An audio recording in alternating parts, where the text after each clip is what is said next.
Robert Downey Jr. stood quietly in the first-class line, dressed in nothing more than a hoodie and worn-out jeans. A simple look that stood in stark contrast to the luxury and designer suits all around him. A sharply dressed man nearby eyed him with thinly veiled disdain, clearly judging him based on his appearance. But what happened next would leave every single person on that plane speechless, and forever change one man's perspective on humility and greatness. Before we begin this powerful story, let us know in the comments where you're watching from. And if you enjoy inspiring true stories like this, don't forget to subscribe, because tomorrow's episode brings another unforgettable moment straight from Los Angeles. The airport buzzed with its usual rhythm, people coming and going, conversations merging into a dull hum, and luggage wheels clattering in every direction. Amidst the chaos, one man stood calm and still in the first-class line. That man was Robert Downey Jr. Dressed in a simple plaid shirt, worn-out jeans and scuffed boots, he carried a rugged backpack that looked like it had stories from every corner of the globe. Nothing about his appearance screamed celebrity, and perhaps that's why most people didn't even notice him.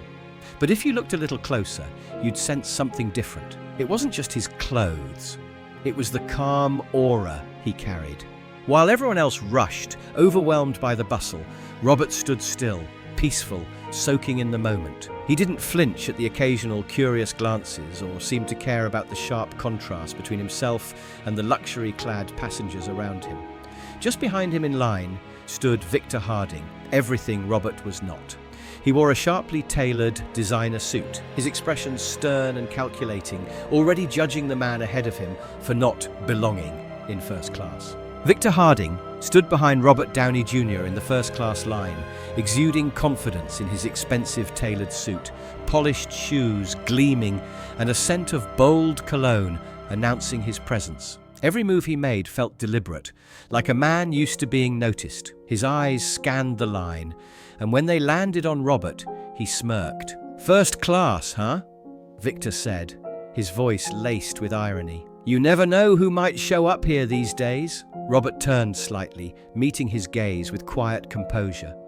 "Yeah," he replied softly, "the world is full of surprises." Victor leaned back in his plush seat, swirling a glass of champagne with the confidence of someone who thought he owned the air around him. "You know," he said, flashing a smug smile, "life is like flying first class." He raised his glass ever so slightly. "You work hard, earn your spot, and then you get to enjoy it. But some people, well, it seems like they're only here because they got lucky." Robert Downey Jr., seated beside him, placed his water bottle calmly on the tray table. He slowly turned to face Victor. His gaze was steady, still calm but with a new depth. "Luck or hard work," Robert said evenly. "We all end up in the same place when the flight lands, don't we?" His voice was soft but firm, and it echoed more than it should have in the cabin. Around them, other passengers who had been pretending not to listen started paying closer attention. The quiet hum of the plane seemed to fade. Some exchanged looks, picking up on the subtle tension between the two men. Victor chuckled, but there was something forced behind it now. "Well, I wouldn't say that," he said with a smirk. "Some of us are simply on a higher level. Not everyone understands the value of being here." Robert leaned forward slightly, arms crossed casually. "I think the value of being here," he gestured subtly to the seat and the environment, "has nothing to do with price or privilege. It's about presence and how you carry yourself, even when no one's watching. It's not about what you have," Robert said gently, "but how you treat others." The words lingered in the cabin like a quiet revelation. Some passengers nodded subtly. Others exchanged looks, quiet approval reflecting in their eyes. Victor, however, looked unsettled. He let out a dry chuckle, hoping to shake off the unease. "That's a good one," he said, forcing a grin. "First-class self-help? Maybe you should give motivational talks." Robert didn't respond with another clever line. Instead, he offered a small, knowing smile and turned his gaze forward, ending the conversation without another word. And yet, his silence echoed louder than Victor's sarcasm. Around them, reactions began to ripple through the cabin. Some whispered discreetly to one another. A few passengers looked toward Victor now, their expressions less amused, more critical. A couple sitting 2 rows behind, who seemed to recognize Robert, stayed respectfully quiet, but the admiration in their eyes was clear. Victor could feel it, the shift. He was being watched, and not in the way he liked. The confidence in his posture began to waver, his jaw tight with discomfort. But he wasn't ready to admit defeat, not yet. He believed he was still winning, that his status and polished image still held weight. But what he didn't know was that something was coming, something that would shake his beliefs about power, respect, and what truly matters. As the flight attendant moved down the aisle, collecting glasses, Victor straightened up, one more comeback forming on his tongue. He still thought he had control. "You know what's funny?" Victor continued, voice laced with arrogance. "People who have nothing to show for themselves are always the ones preaching about humility and simplicity. Ever notice that?" Robert leaned forward slightly, meeting Victor's eyes with calm intensity. "I've noticed," he said, voice steady, "that the ones who talk most about what they have are often the ones who feel the emptiest inside." The cabin fell silent. Victor's smirk faltered. He looked caught off guard, as if the air had been knocked out of him. He opened his mouth, but no words came out right away. Passengers nearby shifted slightly, some exchanging glances, others clearly impressed by Robert's poised response. Victor finally regained his voice. "Look, I'm not trying to be rude," he said, his tone a bit more defensive now, "but the world's competitive. If you don't show what you have, people overlook you. That's just how it is." Robert leaned back in his seat, completely unbothered. "Maybe," he replied, "but I believe real success doesn't need to be shouted. It speaks for itself." His words carried a quiet authority. Around them, passengers nodded subtly. Some glanced toward Victor, this time with clear disapproval in their eyes. Victor looked uncomfortable again. He wasn't used to being challenged, especially not like this. By now, the energy in the first-class cabin had completely shifted. An older man sitting across the aisle turned to watch, shaking his head slightly, a silent sign of where he stood in the unspoken debate. Victor noticed, and for the first time, he felt it, the illusion of control beginning to slip. Victor tried to hide his irritation, but instead of backing down, he threw out another jab. "Cheap philosophy," he said. "Sounds nice, sure, but the real world doesn't work like that." Robert looked at him, unbothered, his voice level. "The real world is made by people, Victor. And in the end, how we treat others says more about who we are than what we have." Victor shifted in his seat. The tension was showing. Around them, more passengers took notice. The subtle glances, the hushed whispers. None of them were in Victor's favor anymore. He was losing his grip. What was meant to be a display of superiority was backfiring. The very crowd he sought approval from now seemed to quietly question him. Robert, meanwhile, remained composed. He turned again toward Victor, breaking the silence in that same calm, reflective tone. "You know, Victor, I understand what you're saying. The world is competitive, but sometimes that constant need to prove something to everyone comes from a deeper place, an insecurity, an inner struggle." Victor narrowed his eyes. Was this an insult, a challenge, or something else? "Insecurity," he repeated with a scoff. "I don't know where you got that idea, but you couldn't be more wrong." Robert gave a knowing smile, shaking his head slightly. "Maybe," he said, "but I've met a lot of people who thought success was all about what others could see, and deep down, they were just trying to fill something missing inside." The words hit Victor harder than expected. For a moment, he was silent. His fingers fidgeted almost instinctively, turning the wedding band on his finger. He didn't seem to realize he was doing it. Then, just as quickly, he recovered, his tone defensive again. "That's not me," Victor said. "Everything I've achieved, I earned. I worked for it. I don't need anyone telling me how to live." Robert didn't react right away. He simply studied Victor for a few quiet seconds, thoughtful, grounded. "I'm not saying you didn't work hard," he replied softly. "I just think sometimes we get so caught up in showing the world who we are, we forget to ask why we're trying so hard to prove it in the first place." "Achieved so much," Robert continued, "that we forget to look inward. Who are we without all this?" Victor pressed his lips together, clearly uncomfortable. The question echoed in his mind longer than he wanted to admit. "Who are we?" he shot back with a cynical laugh. "We're what we build. Without that, we're nothing." Robert's expression grew serious. He met Victor's gaze steadily. "I disagree," he said. "I think we're defined by what we do for others, not by what we accumulate. And in the end, the things we show the world matter less than what we carry inside." He tapped a finger against his chest. The words reverberated throughout the cabin. A few passengers subtly nodded. Some exchanged glances. Victor, however, was unraveling, his jaw clenched. His posture stiffened. "That's easy for you to say," he snapped, his voice rising slightly as he half stood. "You don't know anything about me. You don't know what I've been through to get here." Robert's tone didn't change. "You're right," he said calmly. "I don't know your story, but I don't think I need to recognize that when someone keeps shouting about their success," he paused, "it's often because they're hiding something. Fear, insecurity, loneliness." It landed like a punch. Victor froze, his face flushed. Anger, shame, or something in between. His fists clenched against the armrest, knuckles whitening. Passengers around them were now fully watching. Nobody looked away. The cabin was tense, hushed, caught in the gravity of a man being confronted with his reflection, not in a mirror, but in someone else's words. Victor had started this conversation in control, but now he was the one under the microscope. Victor could no longer contain himself. He stood abruptly, his empty champagne glass falling and shattering on the cabin floor. "You think you're better than me?" he shouted, his voice sharp and loud, drawing every eye in the first-class cabin. "Sitting there with your clever little phrases, acting like you've got it all figured out, but you don't know a damn thing about what it's like to live in the real world." Passengers froze. The quiet hum of conversation stopped instantly. Even the flight attendants paused mid-motion. Robert didn't flinch. He remained seated, hands folded, expression steady. He waited calmly, letting the storm pass before he spoke. That was it. A sentence so simple, so unguarded.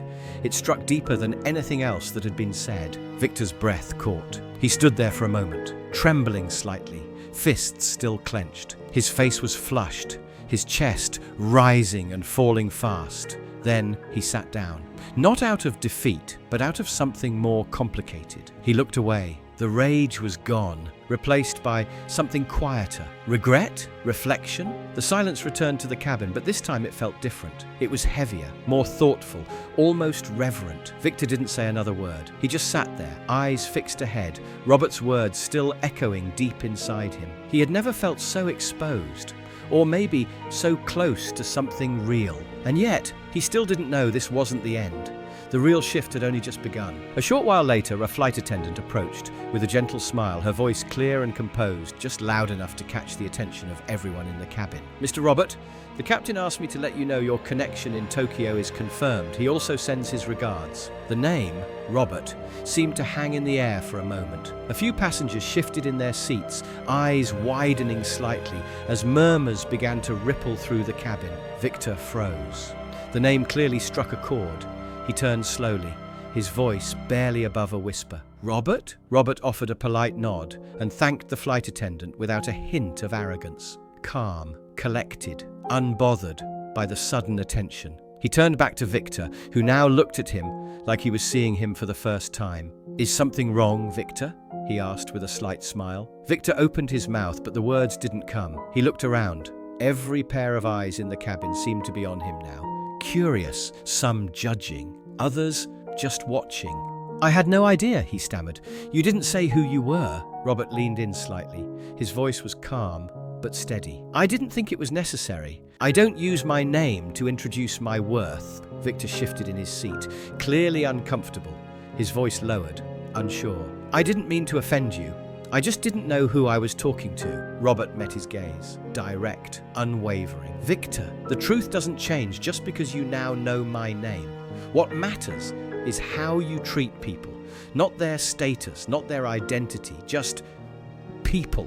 Victor had no answer. He looked around once more, visibly shaken. The energy in the cabin had shifted.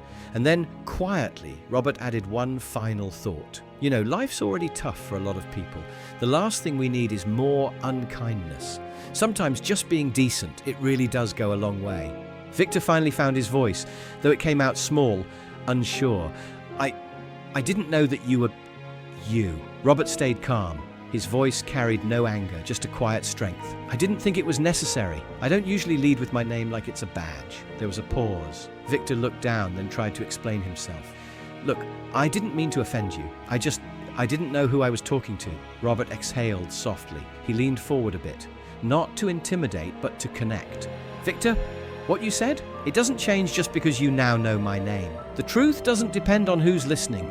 It depends on how you choose to treat people. That landed hard. Victor glanced around. The cabin was quiet. Too quiet. Every face seemed to be watching, judging, waiting. His own expression shifted from defensive to shaken. And then, in a voice both gentle and final, Robert spoke once more. You know, Victor, life's already hard enough for most people. The last thing we need is someone making it harder. Kindness. It costs nothing, but it means everything. And then Robert said the words that lingered longer than silence ever could. Life is already hard enough for everyone. The last thing we need is more people trying to put others down just to feel a little bigger. Victor nodded slightly, this time not to argue, but because there was nothing left to say. For the first time, he truly seemed to reflect on what had just unfolded. Robert leaned back in his seat, conversation over, his presence calm and unbothered. Victor, on the other hand, sat still, staring at his own hands, as if the weight of each word was replaying in his mind. He hadn't just been confronted by Robert, he'd been confronted by reality. And in his attempt to bring someone down, he'd ended up exposing parts of himself he never meant anyone to see. The rest of the flight was heavy with silence. Victor, once the loudest presence in the cabin, now looked like a man shrinking in his own skin. He could barely lift his eyes to meet Robert's or anyone else's. The bravado that once filled the space around him had quietly slipped away, replaced by something closer to shame. As the minutes passed, Robert's words played on repeat in Victor's head. So simple, but devastatingly real. He thought back to all the times he had judged someone without truly seeing them. He muttered to himself, barely audible, maybe he's right. He glanced sideways. Robert was calmly reading a book, untouched by the moment, as if kindness had always been his normal, and that struck even deeper. Robert hadn't tried to prove anything. He didn't argue or defend. He just let his actions speak, and that somehow said everything. As the plane prepared for landing, Victor finally found the courage to speak again. He turned toward Robert, eyes low, voice softer. I need to apologize, not because of who you are, but because of how I acted. I was arrogant. I acted like a fool. Robert looked at him, still calm, still steady. I appreciate the apology, Brian, he said. But more than that, I hope you learn from it. Victor nodded slowly. It wasn't just a response, it was a turning point. Then, Robert added one last thing. Sometimes, what we search for most in the world is what we find least within ourselves. I hope you figure out what really matters. Victor didn't say a word, but those words, those stayed. They carved themselves deep. Because he knew, if he let it, that moment could be the start of something different. After landing, Victor stood motionless in the terminal, watching Robert walk away. He saw people greet him, fans asking for photos. Robert welcomed them all with a smile. No ego, no performance, just patience and a quiet kind of grace. And in that moment, Victor saw clearly, true strength doesn't shout. It simply is. It came from within. Victor looked down at his own hands and grasped and sighed. He knew something had to change. Robert's words still echoed in his mind, a quiet, steady reminder. A person's true worth isn't measured by status or titles, but by how they treat others. As Robert disappeared into the crowd of the airport, Victor felt something unfamiliar. Hope. Maybe that encounter wasn't just a coincidence. Maybe it was a second chance. In the end, we all carry the weight of our choices. Do we live just to impress the world or to become better people? Robert's words left behind more than silence. They left a lesson. That true success isn't found in what we achieve, collect or show off, but in the positive impact we leave behind, in the lives we touch, in the kindness we show. So the next time you find yourself in a moment of judgment or conflict, pause. Because respect and humility, they never go out of style. And maybe, just maybe, the change you want to see in the world needs to begin with you. If this story spoke to you, we have many more that will warm your heart. Click the screen to explore stories of hope, compassion, and quiet resilience.